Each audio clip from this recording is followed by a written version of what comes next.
Seja muito bem-vindo, bem-vinda ao vídeo do segundo semestre da Faculdade de Psicologia.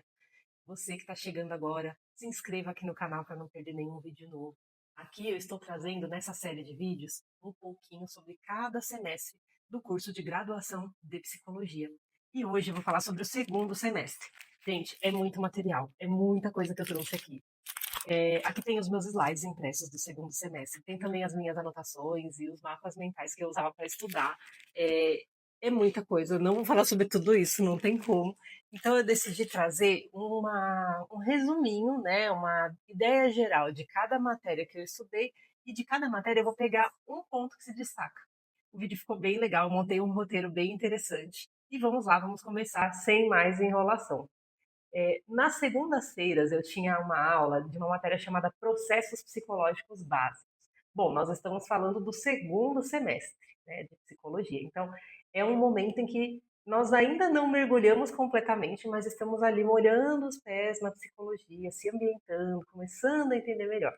E nesse momento, essa matéria de processos psicológicos básicos, eu tive com um professor maravilhoso, muito querido, muito estudioso, né, também.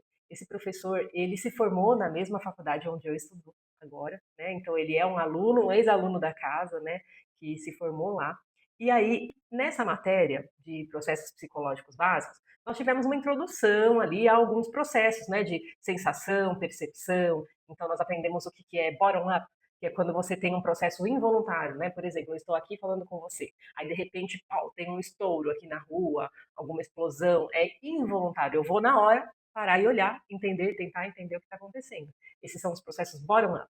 E, ao mesmo tempo, existem os processos top-down, que são aqueles processos voluntários, em que nós usamos a nossa experiência prévia, o nosso conhecimento, as nossas expectativas, né? Então, por exemplo, quando eu vou encontrar alguém, esperar alguém no aeroporto, alguém que eu já conheço, eu já sei mais ou menos a semelhança física daquela pessoa, eu estou esperando que algo venha, né? Então, eu vou procurar, né, baseado nas minhas experiências prévias, no meu conhecimento prévio, né, na minha expectativa de acordo com o que eu já vivi. Então, esses processos, eu expliquei de maneira bem resumida aqui, né, mas eles se baseiam, né, em muitos estudos que foram feitos das nossas reações, né.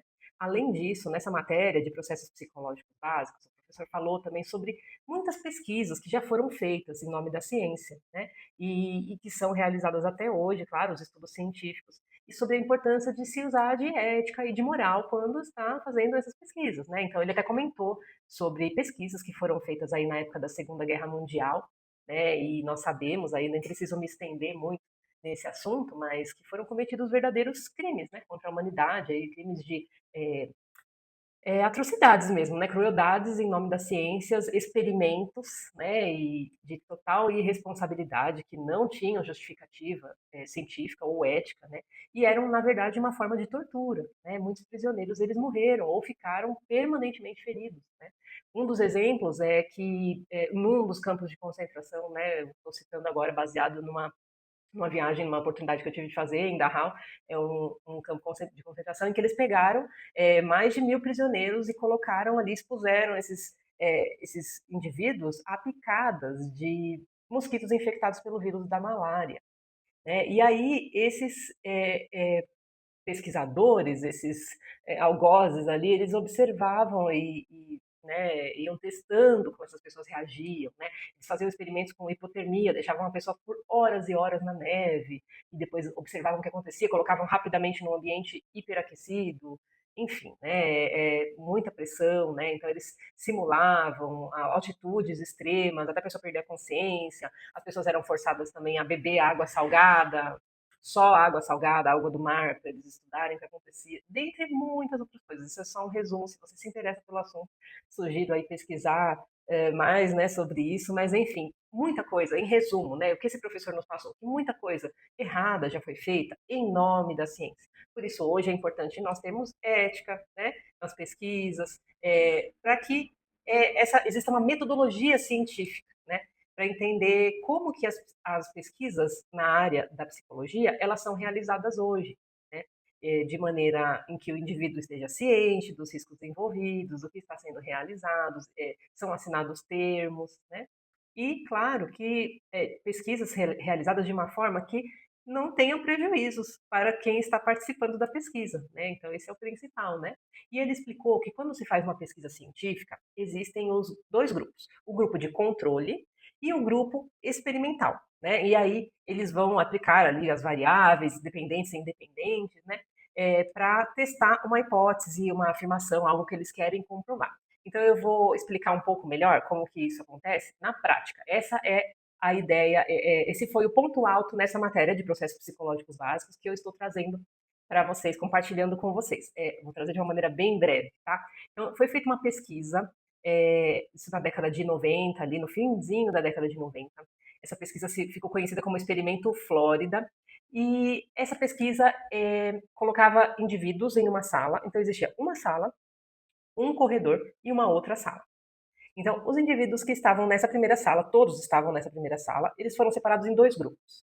Um grupo, eles eram o grupo experimental. O grupo experimental, ele recebeu papéis ali, escrito palavras com significados que remetessem à velhice. As palavras que esse grupo recebeu foram palavras como aposentado, rugas, devagar, Flórida, inclusive, né, que é um estado norte-americano conhecido por ser um lugar onde muitos norte-americanos aposentados vão para passar ali aquele período da aposentadoria, da vida, né? Então, esse grupo, lembra lá do experimento, então, uma sala com dois grupos. Um grupo, que foi o grupo experimental, recebeu papéis com palavras que eram relacionadas ao envelhecimento e falaram para eles: formem frases com essas palavras. Beleza, eles formaram. O outro grupo que estava nessa mesma sala recebeu palavras aleatórias, com qualquer outro, que remetesse a qualquer outro assunto. E tudo bem. Depois que cada grupo montou frases com as palavras que lhes foram dadas, qual era a tarefa? Ok, vocês formaram as frases. Agora, por favor, por gentileza, caminhem até a outra sala e entreguem essas frases, e aí vocês estão liberados da pesquisa. E eles caminharam até essa sala, entregaram e tchau, muito obrigada. O tempo que eles levavam entre uma sala e a outra sala, isso é o que foi analisado nessa pesquisa. O que os pesquisadores observaram nesse experimento Flórida? Eles observaram que aquele grupo que tinha recebido palavras que tinham ou poderiam ter algum significado ali que remetesse à velhice, esse grupo caminhou lentamente, de maneira mais lenta, até a outra sala. Enquanto o grupo controle, que foi o outro grupo que recebeu qualquer palavra ali só para testar, né? Palavras aleatórias também caminharam, só que eles caminharam mais rápido. Eles não tinham acabado de falar sobre velhice, pensar sobre velhice, né?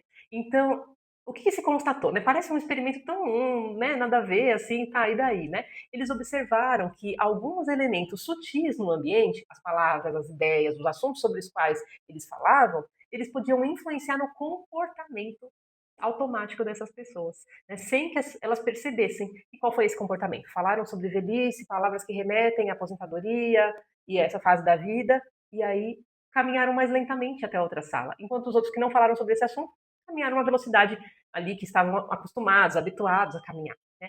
Parece tão simples, mas hoje em dia essa pesquisa nos ajudou a entender muita coisa. Lembra quando eu falei, essa pesquisa foi feita no fim da década de 90, né?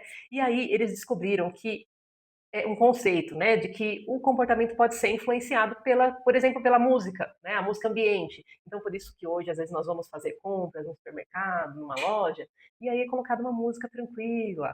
Por quê? É do interesse, né, do estabelecimento comercial que nós permaneçamos ali o máximo de tempo que for, né, para fazer compras com tranquilidade, quem sabe até comprar mais ali, coisas que nem compraríamos, porque estamos num estado de mente o quê? Relaxados, né?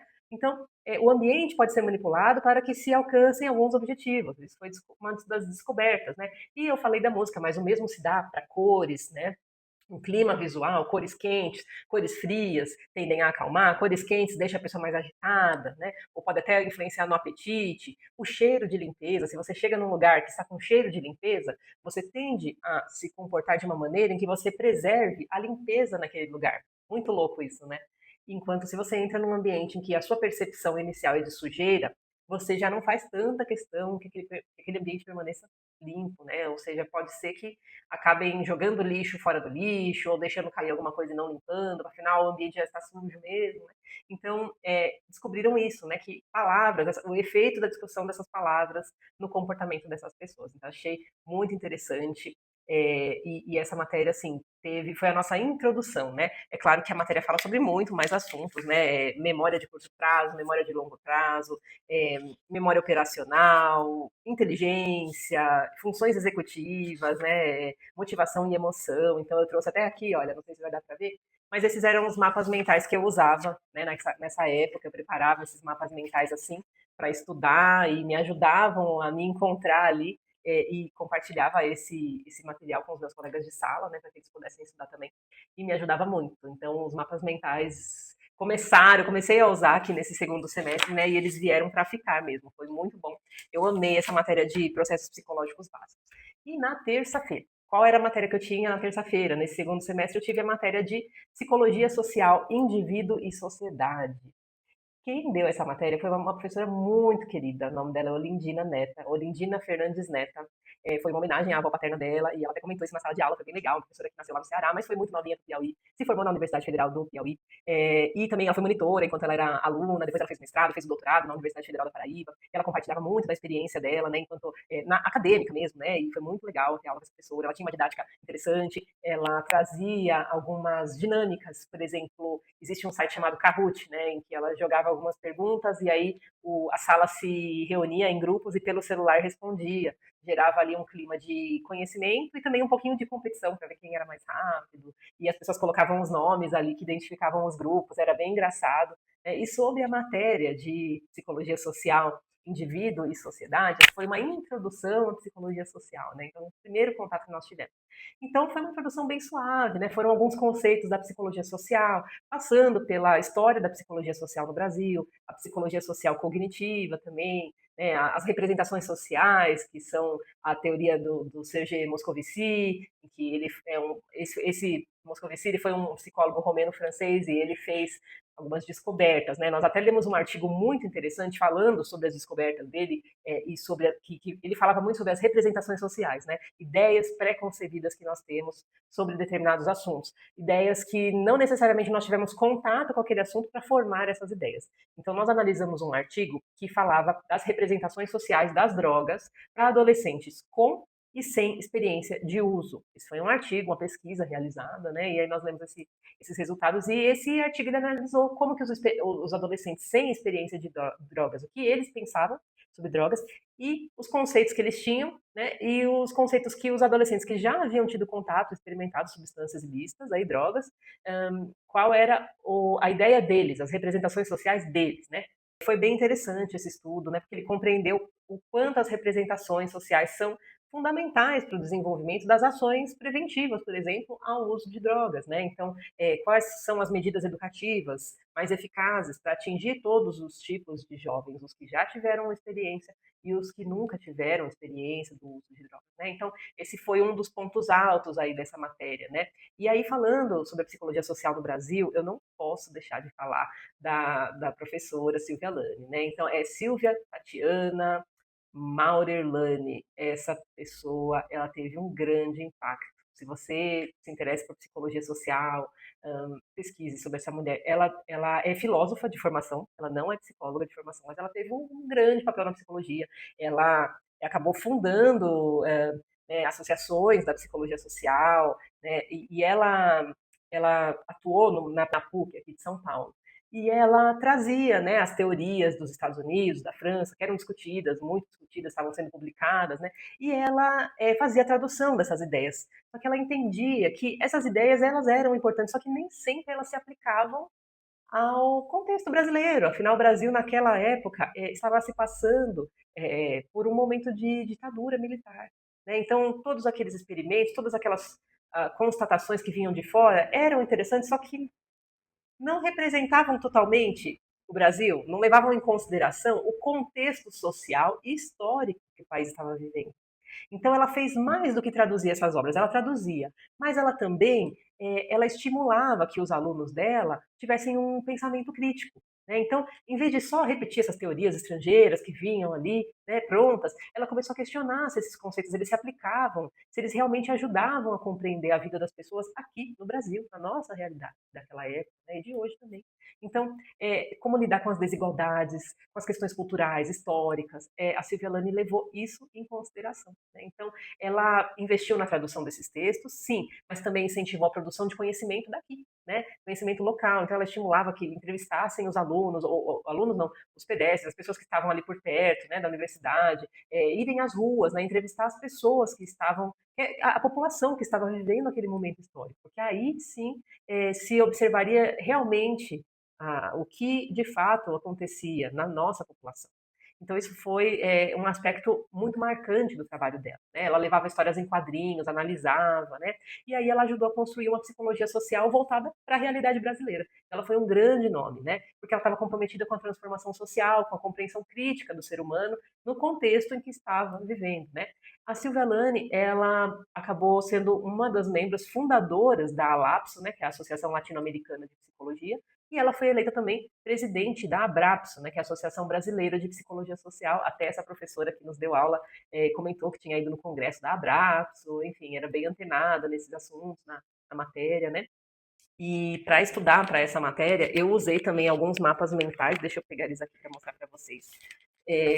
Fazia, né, alguns esquemas assim, e que me ajudavam a estudar, né, algumas perguntas, o certo e errado, né, enfim, e para entender, né, um pouco mais sobre esse assunto de uma maneira que fizesse sentido e montando ali esses mapas mentais que me ajudavam a estudar, né? Então, foram assuntos bem interessantes. Foi uma introdução à psicologia social, uma introdução muito bem feita, né? Eu amei ter essas aulas e foram importantes aí para nossa formação.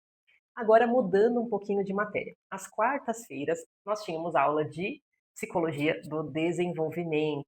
E a psicologia do desenvolvimento, na universidade onde eu estudei, ela como que eu posso dizer, dividida, né, entre infância e adolescência e idade adulta e idosa, né, envelhecimento.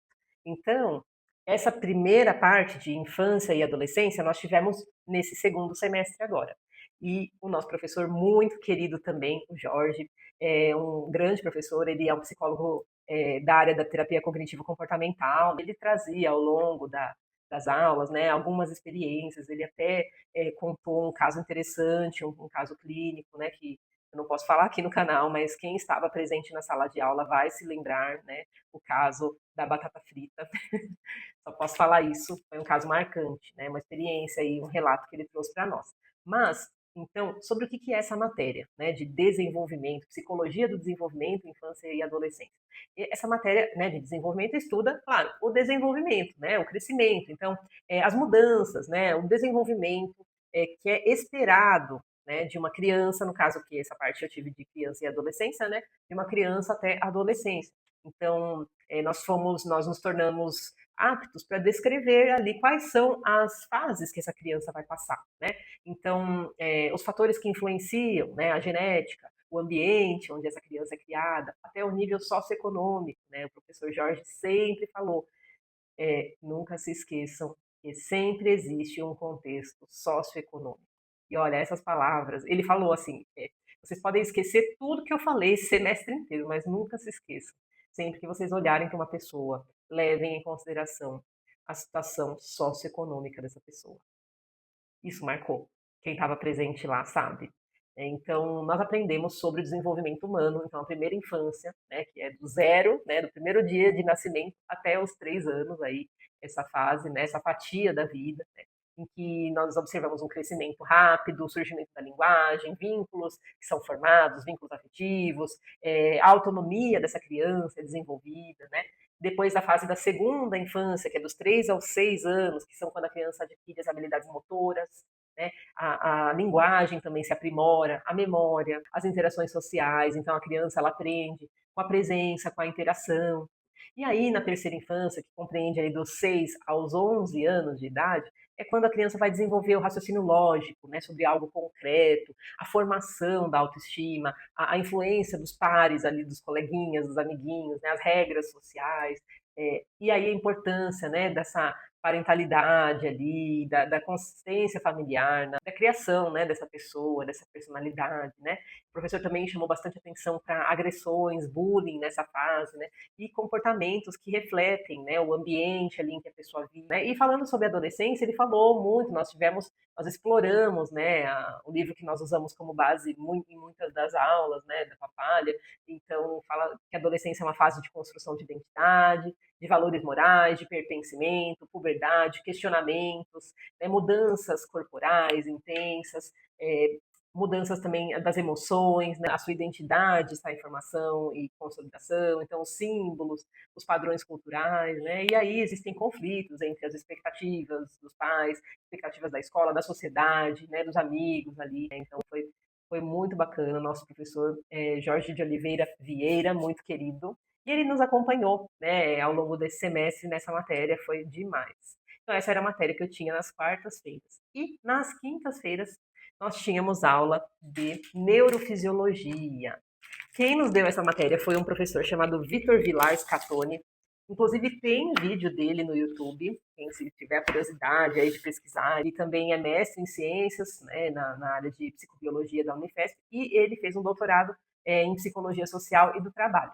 E ele falou muito sobre o funcionamento do sistema nervoso, as técnicas de neuroimagem, né, como que são os exames que nós podemos ver, de alguma forma, a atividade cerebral em ação, acontecendo, né, como que o aprendizado acontece, né, as novas conexões neurais, e o potencial de repouso, o potencial de ação, a bomba só de potássio. Essa foi uma aula, né, mega esperada por todos nós, foi uma aula muito interessante, né, falando ali dos canais iônicos, a transformação do impulso nervoso. Então, eu usei para estudar para essa matéria alguns cards assim que me ajudavam, né, a relembrar alguns conceitos sobre o corpo humano, né, enfim, os processos, as sinapses, né, o funcionamento das sinapses, os neurotransmissores, a liberação química ali, dependente do cálcio, né, os botões terminais, enfim, foram os conceitos que nós tivemos. E aí, né, nós aprendemos na sexta aula dessa matéria sobre os homúnculos de Penfield, né? Então, quem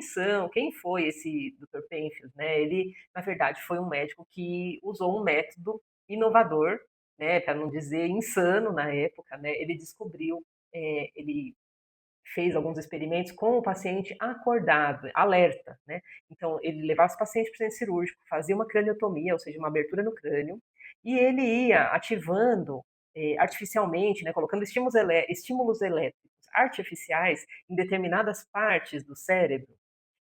E esse paciente falava o que estava sentindo, porque o paciente estava acordado e alerta. Muito interessante isso.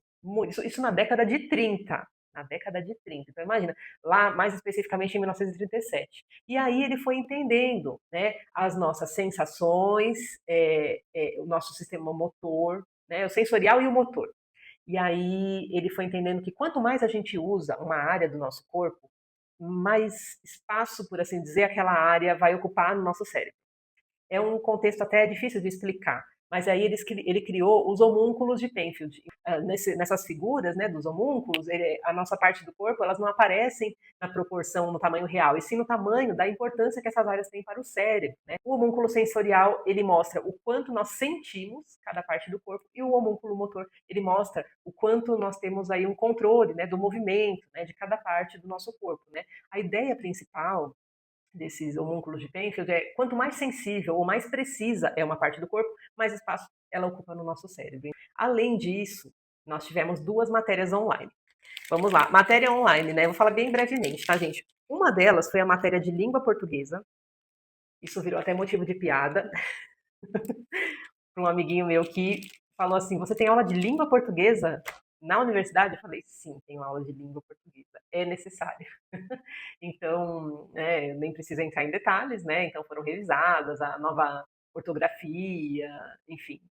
Foi bem interessante, mas ao mesmo tempo tranquilo, né? E nós também tivemos uma matéria chamada Oficina Temática Famílias. É uma matéria online, então nós vimos essencialmente ali, né, que a família é o principal espaço de construção dos vínculos afetivos, da identidade do sujeito, né, como que o capitalismo interfere na configuração das famílias, como que a família veio mudando ao longo da história, né, a configuração. Então, foi essa a visão passada por essa matéria, foi uma matéria interessante, mas que teve ali um contexto só no online, a gente acabou não desenvolvendo tanto assim esse tema, mas foi muito interessante para agregar o conhecimento. Bom, gente, esse foi o vídeo do segundo semestre. Se você chegou aqui até o final, o meu muito obrigada, espero que você tenha gostado. Deixa um comentário para eu saber o que que você achou, o que você espera para os próximos vídeos. Logo mais eu vou soltar o vídeo aí do terceiro semestre e dos próximos também, conforme eles forem acontecendo, tá bom? Muito obrigada. Se você ainda não se inscreveu no canal, por favor, se inscreva, não custa nada e me ajuda muito. E também ative o sininho aí para não perder as notificações, né? Dá uma curtida aí no vídeo. Muito obrigada, viu, gente? Até a próxima. Tchau, tchau.